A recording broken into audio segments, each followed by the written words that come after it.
The third eye, for most of us, is remembered as the title of a fascinating little book telling the story of a Tibetan Lama, the story of a child, very high-born, recommended by the Dalai Lama of that time for special attention. Someone calling himself Lobsang Rampa, who grew up in a Tibetan lamasery under severe discipline directed towards the opening of his third eye. The opening of the third eye had been effected mainly through an operation conducted by 2 surgeon priests. The book describes the operation very graphically and also gives amazingly detailed accounts of life as it confronted the little boy in the monastery. The book was extremely popular, and people who had never heard of the occult were intrigued by it. Opinions were divided. Authoritative experts on Tibet were convinced of the book's genuineness, and astonishment was expressed that such secret information that it contained could be released for public consumption. Others, equally qualified, pooh-poohed the book, and the conflict raged on. Book sales were immense. The publishers had acted in good faith, issuing the book as non-fiction. When the uproar was at its height, with the pundits on Tibet divided in their opinion, an article appeared in the Daily Mail suggesting that the book was a con. A private detective had followed the author of the publishers to his home, which was in the Irish Republic. The author was an Englishman called Mr. Cyril Hoskins. He was the son of a plumber from Plymouth in Devon. He was fragile in health and had had great difficulty in finding work. Cyril Hoskins had never been to Tibet. He had never had an operation to his brain. He had written the book for money. He had shaven his head and changed his name to Dr. Kwan Sur. Nevertheless, Hoskins maintained that the book was true. His wife told her story. After they had changed their name, her husband began to talk a great deal about the East. He even occasionally wore Eastern dress. He became very preoccupied, and on several occasions she saw him fall into a trance-like state. He sometimes spoke in an unfamiliar language, which she later identified as Oriental. One day she looked out of the window and saw her husband lying unconscious at the foot of a tree. He recovered, but seemed stunned, and from then on began to act differently in a way she could not understand. His speech changed. His voice was deeper. He seemed to struggle with the English language. It was then that the book, The Third Eye, was written and became a bestseller. Now my own comments. The book is valid, I believe. It describes accurately the experiences of a Lama. Cyril Hoskins's physical body was used by the same Tibetan who was dictating to Alice Bailey the magnificent set of Bailey teachings.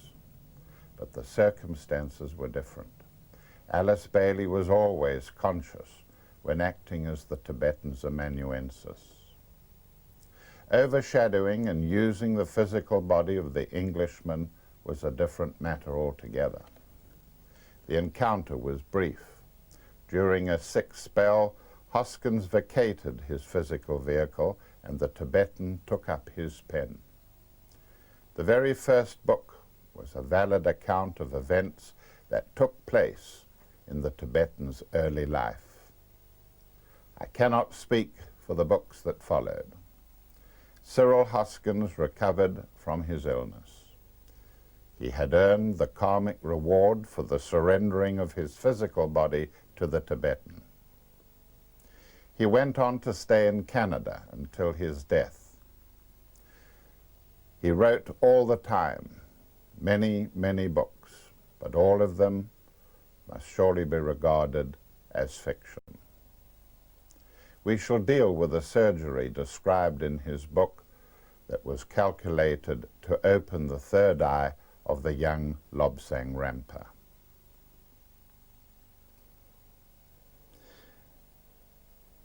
Then there is, of course, the matter of clairvoyance that attracts us to the topic of the third eye.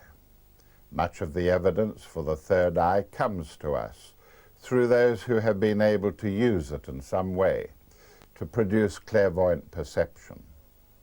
Some have had the faculty for using the third eye endowed them at birth. A single extension of consciousness may have produced it suddenly. Others have had to discipline themselves mercilessly to obtain the functioning of their third eyes. Sometimes it occurs in a single, unrepeated happening and never happens again. Some have been assisted by outside factors, for instance, in the dentist chair, when he has used nitrous oxide. I myself had such an experience with nitrous oxide in a dentist chair in 1951. So did Ouspensky. Winston Churchill, coming out of an anesthetic after a street accident in 1932, had a strange experience of presences around him. He wrote, "The sanctum is occupied by alien powers. I see the absolute truth and explanation of things, but something is left out that upsets the whole. So, by a larger sweep of the mind, I have to see a greater truth and a more complete explanation. And this comprises the living element.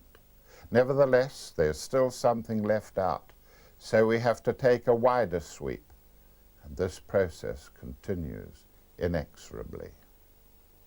Now, there have been many great clairvoyants, like Edgar Casey, Eileen Garrett, and Annie Besant, to name but a few. I have chosen the example of C.W. Leadbeater. He said his clairvoyance was as a result of being out of incarnation for 2,000 years. He had brought with him into this life qualities from the heaven world that made his clairvoyance easy. As Wordsworth said of such beings, "Trailing clouds of glory do they come. Heaven lies around us in our infancy." On one occasion in 1913, Leadbeater observed clairvoyantly a scene in London 700 years hence from now. He saw the Master K.H. with some of his disciples 700 years in the future. He shifted his gaze from them to take in other parts of the same scene, and he saw St. Paul's Cathedral standing as it is today, serene and beautiful. During the last World War, London, as you know, was very heavily bombed. The center of the city was practically destroyed. Those who knew of the Leadbeater prophecy wondered whether the cathedral would survive. To everyone's amazement it did, being hardly damaged at all, even though all around there was complete and utter destruction. But it is in the field of occult chemistry that Leadbeater's contribution to clairvoyance is titanic.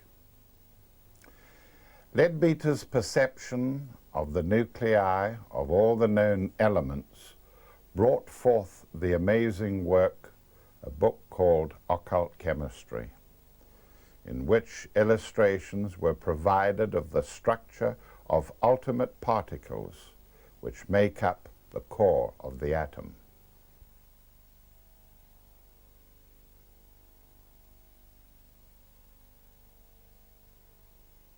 At that time, and for the next 50 years, science considered the elements to be built out of combinations of neutrons, protons, and electrons. Gold had more protons, neutrons, and electrons than did oxygen or nitrogen. The whole pattern of the elements seemed to be, according to science's interpretation, a dreary series of mere combinations of these particles clustered about the nucleus of each atomic element. Today, with the discovery of the quark, we are aware that the nucleus of the atom is a far more elaborate thing than previously envisaged by science. We know that there are a variety of energies contained within it, and extraordinary movements of quarks, all suggestive rather of the observations of Leadbeater than the structures of the elements that were taught in our chemistry classes at school. It should be remembered that Leadbeater worked with Annie Besant at the turn of the century, and they did their research work in occult chemistry together. Annie Besant herself had high moral codes and was an esteemed member of society, a socialist and feminist, who often spoke in the Albert Hall to great crowds. It is said that she, more than any other European, did more for the liberation of imperial India. She vouchsafed the observations of Leadbeater, and I have often forecast, despite the falterings of theosophists themselves, who should know better, that Leadbeater's work will be vindicated. It is interesting to note that Leadbeater said that he formulated a long, tapering, funnel-like structure or shape from his brow in etheric matter in order to look into the microcosm of the atoms. Edgar Casey's work is too well known to dwell upon here. He was not only able to examine the structure of the person's karma in previous lives, but could also diagnose illnesses of persons whom he had not even met, but who were in correspondence with him. I could also refer to the functioning of the organ of inner vision in that great mystic Emanuel Swedenborg. Among many other powers he manifested, he often remarked how celestial beings virtually queued up to use his physical eyes through which they could look into our world. The mythologies of the nations are full of references to the third eye. The Egyptians called it the Eye of Horus. In Roman and Greek mysteries, the third eye is referred to as the swelling on the rod of the caduceus, which was carried by Hermes, or Mercury. Mercury being, of course, the messenger of the gods. In the Roman Bacchanalia, the baby Bacchus plays with a pine cone and a mirror, the mirror representing the astral plane that we look into when we are clairvoyant, and the pine cone representing the pineal gland, which was said to resemble the shape of the pine cone. In the New Testament, it is the organ of inner vision, which Jesus refers to in his words, "If thine eye be single, thy whole body shall be filled with light." In English mysticism, it is the horn of the unicorn, the sharpened instrument or blade of a mythological white horse, which was said to have been able to slay the lion of personality. The unicorn is a symbol of the soul, and the lion with which it fights represents the personality. Also in English mysticism, and I believe in the Bible as well, the third eye is referred to as a shining bowl.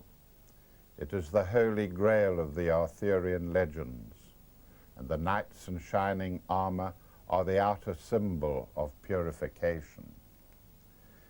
The knights in shining armor search for the holy grail, search for the eye of spiritual perception, which makes all things visible to them. It is surprising how often the abstruse matter of the third eye intrudes into public attention.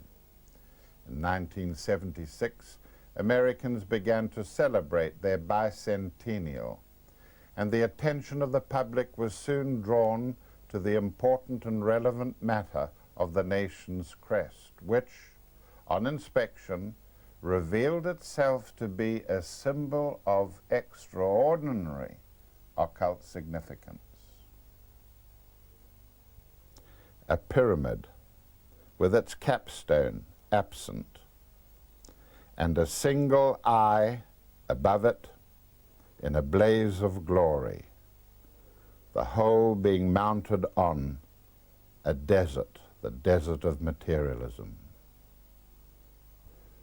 One thing is certain: the founding fathers of the United States numbered amongst them many members of the First Congress who were from esoteric orders, especially the Rosicrucians, and it seems certain that they were trying to convey an important message through their choice of the crest, a message that would be passed down from generation to generation, suggesting that both the nation and its citizens were incomplete and that total integration required a factor that was hardly to be found in the material world. It suggested a numinous energy located both in the capstone of the pyramidal shape and somehow in the capstone of man. Now, it is surprising that the United States, with its essentially Christian background and strong Puritan influences, resorted to a crest that on the surface seems to have little of the Christian symbology in it. The implication becomes more apparent when we study the significant shapes into which spiritual man, as a yogi, is capable of seating himself. The most famous of these asanas is that of Padmasana, the lotus posture, the favorite position for seating oneself for meditation.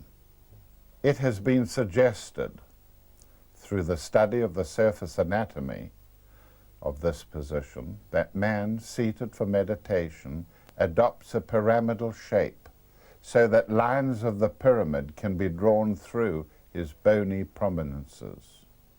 The head then comes to lie in the capstone of such a pyramid, and the sacred square inch, which is traditionally located between the eyebrows, becomes the site of the organ of inner vision, the so-called third eye, which expresses itself in its donatory or positive aspect through the brow chakra, ajna.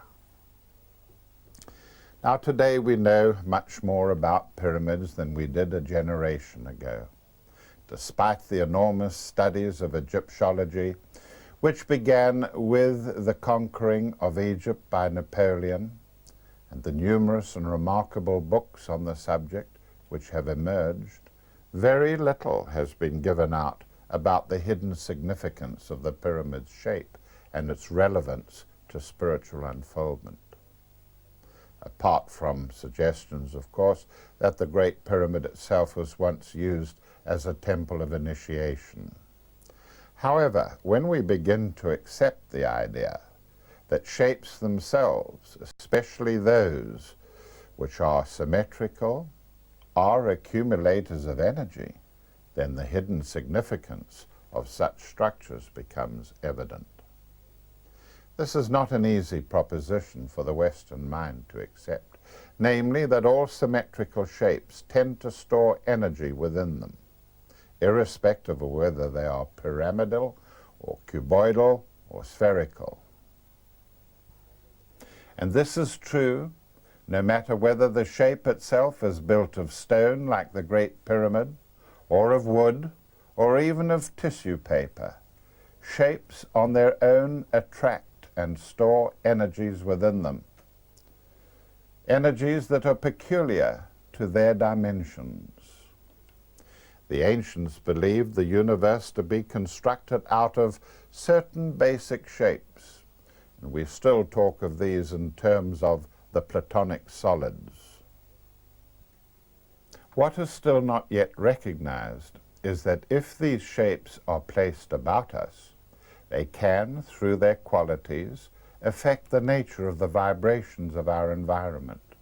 More than this, if these shapes could be created visually in the mind, they could be used as accumulators of specialized energies, which could be released into the various bodies and directed to the openings of the chakras and their related petals.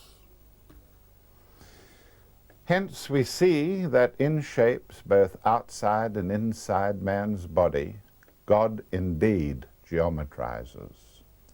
Charles Dickens used to keep the blades of his razors sharp by placing them in a pyramid, which suggests that some sort of magnetic force maintained the orientation of the iron molecules of the sharpened edges of his blades. We know that the energies at different levels of the pyramid are themselves different. The energy in the lower third of the pyramidal shape preserves mammalian tissue indefinitely. It is quite distinctly of a lower vibration than the energy in the apex of the pyramid. I wonder whether you noticed how quickly Monsieur Mitterrand took his guests, the 7 most powerful people in the world, to the pyramid that has been built at the Louvre and assembled them in it. The French, of course, have had great connections with Egypt in the past. They held Egypt for a long period of time before the British occupation. I wonder whether you know that Napoleon Bonaparte spent some time inside the Great Pyramid. It is said that he put a very important question to his higher self in the pyramid, and that the answer that was given him upset him considerably, and he refused to allow mention of the matter again for the rest of his life. Many suppose that the question he put was whether he would be successful in his machinations in Egypt and, of course, in Europe itself. The truths concerning these matters were brought home to me very powerfully during the years of my withdrawal in the early 1950s. It was a time in which I had to make great decisions about my whole future, and I felt a powerful call within me to go into retreat.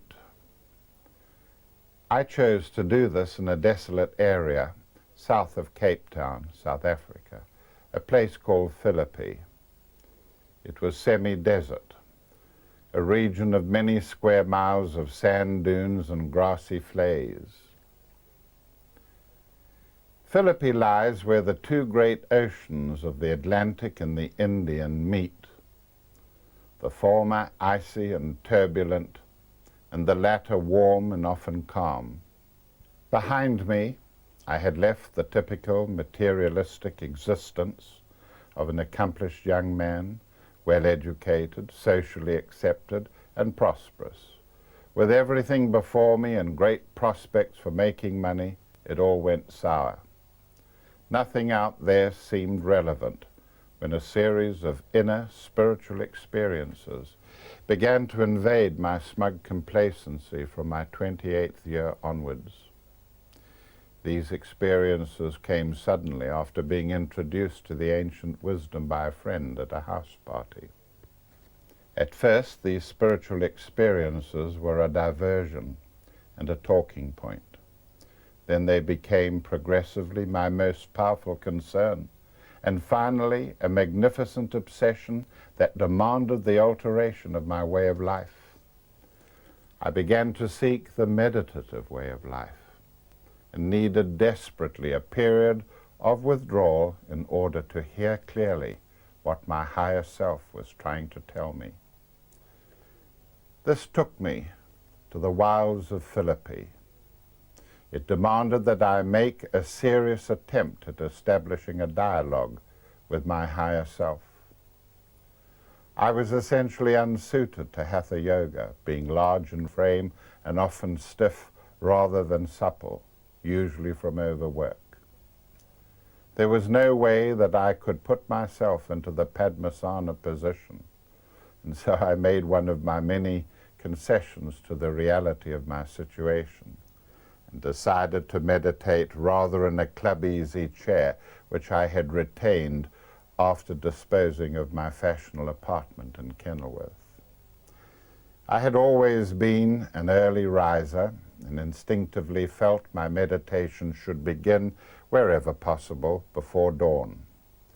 Accordingly, I would seat myself on a high sand dune looking out towards the eastern horizon across the Indian Ocean. It wasn't too long before I took to the site with such dedication that I decided to hump my old club-easy chair up to the top of the dune and wedge it into a position where I could watch for the sun and do my meditations. Observing the great red-gold ball of the sun slide upwards out of the Indian Ocean each morning provided for me a glorious object for meditation.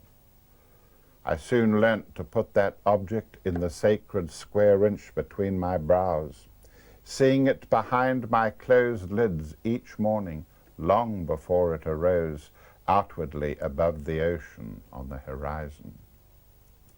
Very soon it was possible to put the red gold orb in that position whenever I wanted to. I found, somewhat to my astonishment, that by thus visualizing this structure in the neutral position between my eyebrows, that I was flooded with energy. It was an energy of a very special kind.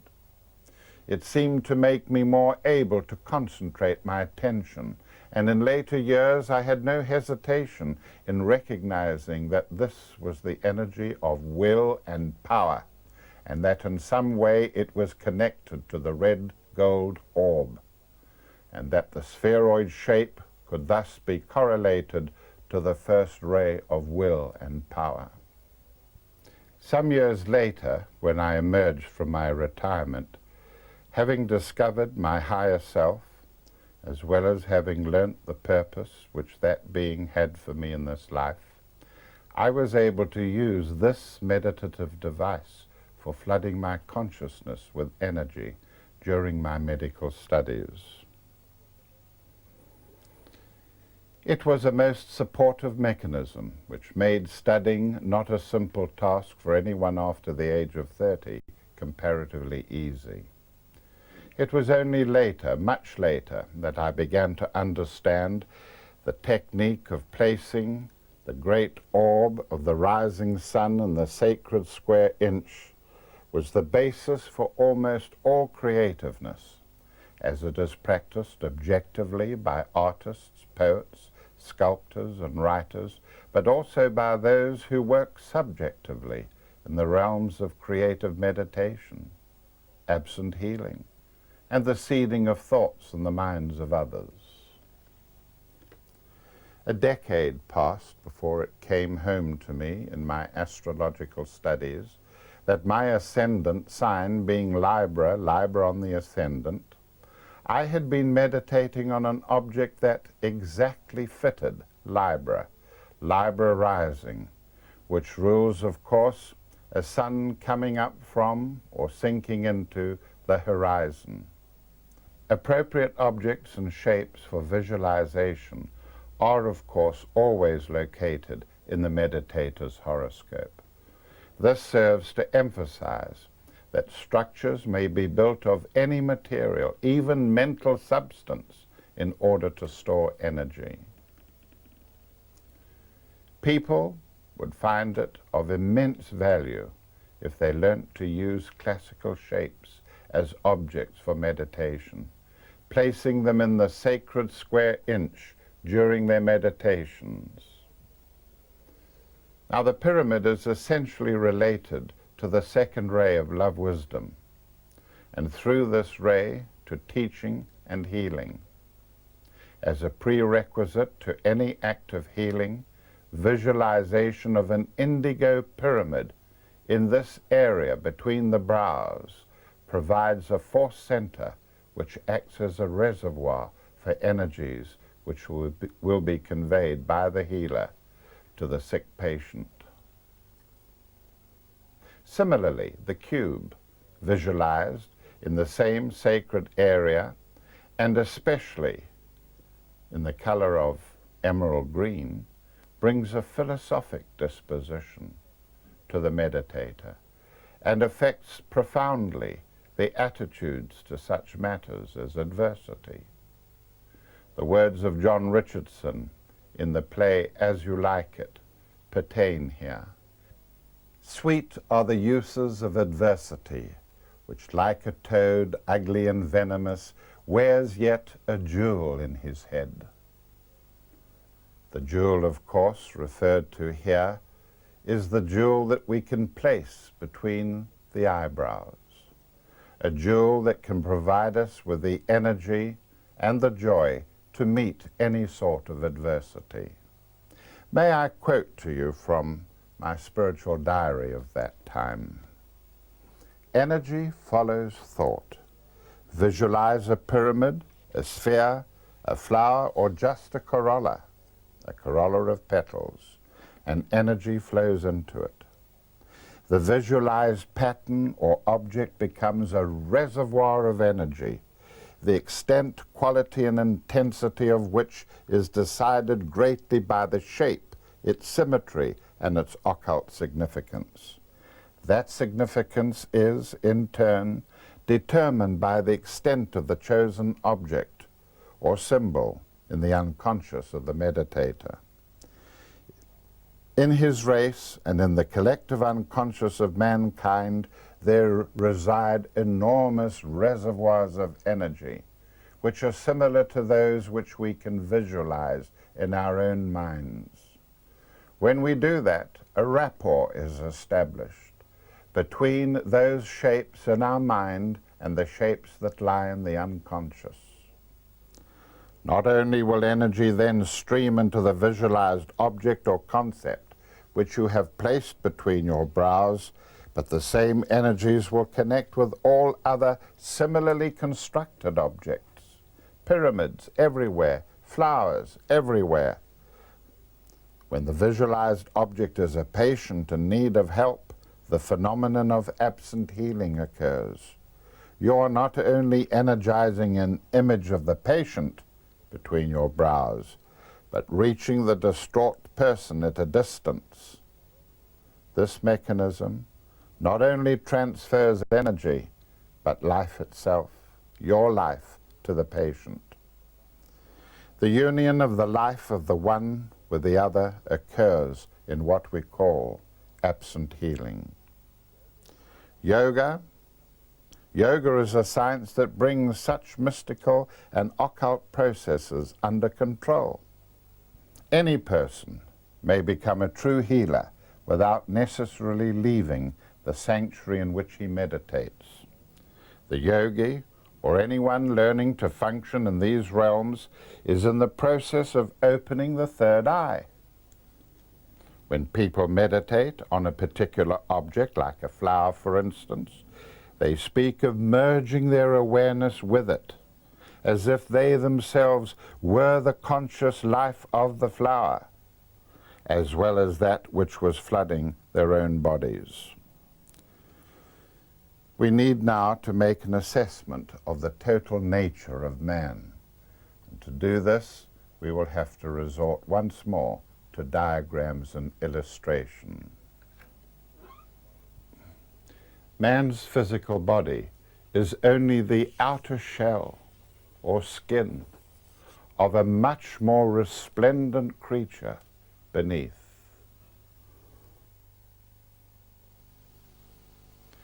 Interpenetrating the physical body is a much subtler structure, shown here in blue and made up of subatomic particles, described in the teachings of theosophists and Rosicrucians, of yogis, and in the so-called mystery schools. This is the etheric counterpart of man's physical body. It acts as a unit of its own. It is a physiological entity. Indeed, it is said to act as a matrix to the development of the physical body itself. The yogis not only teach a philosophy based on its existence, but demonstrate the part played by this etheric body in man's totality. They maintain that it is this vehicle that vitalizes our so-called physical organs. In understanding any esoteric matter, we should always bear in mind the true and whole nature of man, not just part of him. The proposition of ancient wisdom is quite clear. The whole of space, the great universe that we live in, is interpenetrated by subtle matter. There is no such thing as a vacuum. Empty spaces are still infiltrated by the subtle material of the ether, a word that was used by Sir Oliver Lodge, the great scientist, at the turn of the century. Infinitely small particles, merely blurs of energy, if you like, form a vast continuum that fills the universe. And it is concentrated in the region of the stars and the planets, as is so in the case of our own Earth. It is concentrated not only in the Earth, but in the living forms that inhabit the Earth, the form of plants and animals, and of course of man himself.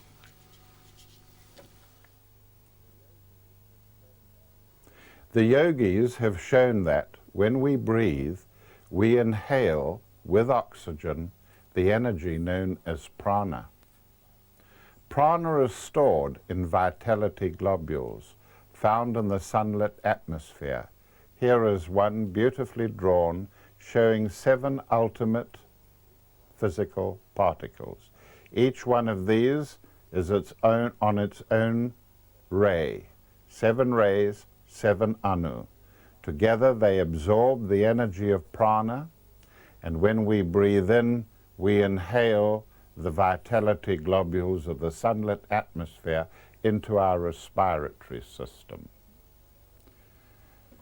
When you're in an aeroplane high above the clouds, just put your eyes slightly out of focus and look out of your window.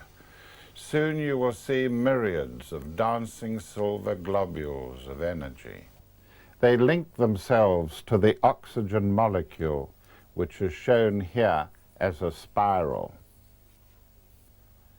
Here we see the vitality globules actually linked to an oxygen molecule. And of course, oxygen is taken in when we breathe into the respiratory system. In the etheric body, which we have already considered, the prana is stripped from the oxygen molecule in the lungs and travels via nadis into the etheric body and into the physical tissues.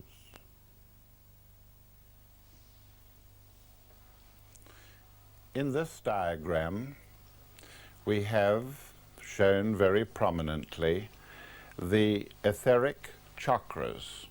These are 4 centers within the etheric body. They are surrounded with fine wire-like processes called nadis. These nadis pick up the prana which has been brought into the etheric body from the atmosphere. And these fine wire-like structures, nadis, soak up the prana and draw it in to the chakras. The chakras rotate. In good health, they rotate rapidly. They are placed strategically in the etheric body. They are always aligned with an endocrine gland. This chakra here is the sacral chakra of this individual. This one is the solar plexus chakra. This one here is the heart center. This one is the throat center, and this is placed in the region of the brow, the ajna center, so called. These chakras are lotus-like wheels which store the prana and transfer it into the organs and especially into the nervous system.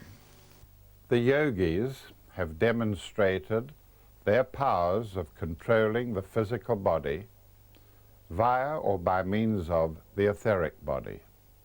The whole of the etheric body is organized by or under the control of 3 snake-like tracks, shown here in red and green and blue. These pass upwards from a chakra at the base of the spine, and they circulate the prana throughout the etheric body. They are called Ida, Sushumna, and Pingala. Spiritual development is a long process spread over many lives, in which energies are progressively drawn into the chakras. Through our many lives, the chakras open in higher and higher regions. In uncivilized, savage man, chakras in the head region will not be functioning, not even perhaps as far as the heart. But in highly developed man, the higher the chakras are, the more spiritually developed that person is. There is a special way in which the energies are taken upwards. For instance, solar plexus energies are always directed to the heart chakra. Energies from the sacral center are always directed to the throat center. Energies from the heart center are always directed to the brow chakra, the ajna center, so called.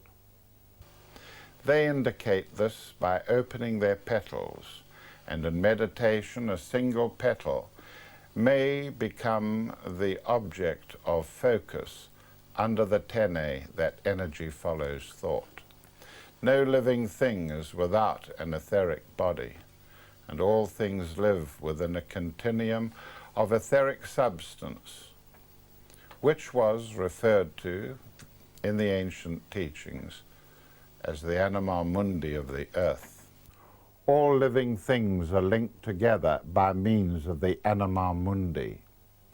The etheric body of the earth extends beyond its surface, and sometimes we see manifestations of it in the aurora borealis. And so man's etheric body is part of the continuum of the anima mundi of the earth. But the proposition does not end there. There are even subtler states of matter, subtler states that interpenetrate both the physical body and its etheric counterpart. We call this astral matter. Indeed, there is a huge globe of astral substance interpenetrating the earth. It reaches out into space almost as far as the moon. This huge astral globe is several billion years older than our planet. It still influences all life on the earth, and its nature is emotional. It provided man with his emotional nature, which has to be refined by the process of spiritual unfoldment. Man once existed as an astral sheath in this astral world, billions of years before he elaborated the physical bodies that we know today. It is hard for the Western mind to conceive of mental and emotional substance, but that is how it is. We are, in truth, made up of a range of substances from pure spiritual essence, through mental and emotional matter to the etheric and physical bodies. Let us put it another way. If I hold out a handful of mud, you will know that water is interpenetrating the sand in my hand, and in turn the water is interpenetrated by air, three states of matter interpenetrating each other. Now we have a body of consciousness in each of these states or planes. The emotional or astral body generates astral substance when we feel. It pours out astral energy from us, and it floods into the astral world. We can almost feel astral energy. We can sense a wall of hate when we enter one room, and an uplifting emotion when we listen to some music. This is the astral body in operation. We can apprehend astral presences. We can apprehend them as horror, as lust, as hatred, as fear, desire, and so on. The astral world is layered according to the qualities which it possesses. There would be a layer for scientists. There would be a layer for artists, a layer for Christian mystics, and so on. The highest astral planes contain lovely beings who exist on their own planes and generate into them their high qualities. This part of the astral world contains reflections of the heaven world of the Christians, the Devashan of the Buddhists, the Valhalla of the Norsemen, and the summer lands of the Red Indian. In the same way, man has a mental body, interpenetrating his astral, his physico-etheric. The mental body leans away from form and expresses itself in symbol and image and thought forms. The mental body of man. Equally so, there is a mental globe interpenetrating the astral globe of the earth and the etherico-physical. It has its own planes of expression.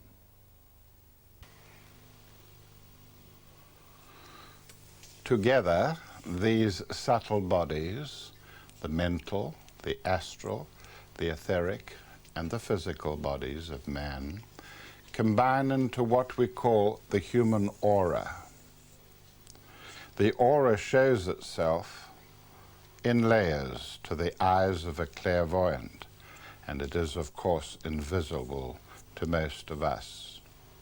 The aura is a large ovoid, which varies in size and quality according to the spiritual standing of the individual. Together, these energies of the aura give an infrastructure to the human personality and endeavor to maintain it in a psychodynamic equilibrium with its surroundings. The American Red Indian was said to be the most psychic race the world has ever known. The Red Indian chiefs were initiates into the kind of knowledge that I present here. The Red Indian chiefs depicted their knowledge of the aura in their feathered headdresses, which were also structured in layers. But what of man's soul?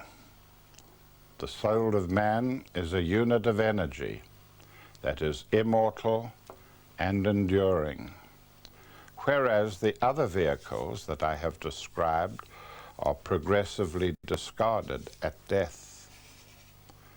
The soul is often depicted as an upright triangle, symbolizing its three main energies.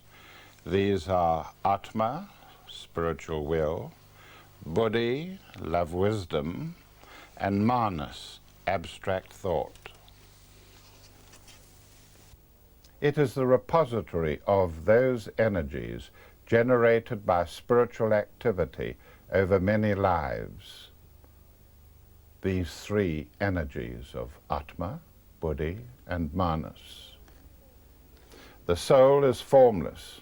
and yet it has been likened by the Hindus to a giant lotus, by the Christians to a rose window in stained glass. The sacred nature of the lotus was recognized and used in the sacred temples of India, of Egypt, Greece, and Rome. It still is regarded as the most spiritual of flowers. A thread of bright energy connects the soul to its personality vehicles. There passes down this thread, or sutratma, a flow of spiritual energy which constantly imparts meaning to the personality, so busily engaged in its incarnation. In the science of meditation, the sutratma is converted to a channel, so that there is an intercourse between soul and personality. Thus, a dialogue is established between the lower self and the higher. The soul rewards its aspiring personalities with deluges of spiritual energy that pass down this channel, sometimes called the rainbow bridgehead or antakarana. The aura is flooded by the soul's energy, which enters via the chakras, especially through the head and the heart chakras. In this lecture, I have not given supportive evidence for these propositions, which are so contrary to the scientific understanding of the order of things. I shall put forward that evidence later in my lecture on the powers latent in man. Thank you.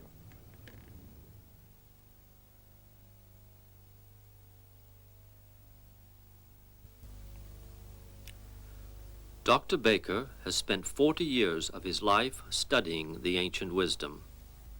His tireless efforts to make this knowledge available to all has resulted in the production of nearly 100 books covering virtually every aspect of the esoteric.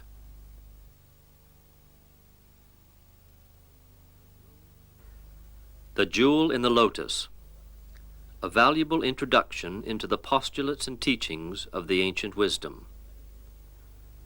Meditation, a practical guide to the art of communication between kingdoms and the recharging of personality with spiritual energy.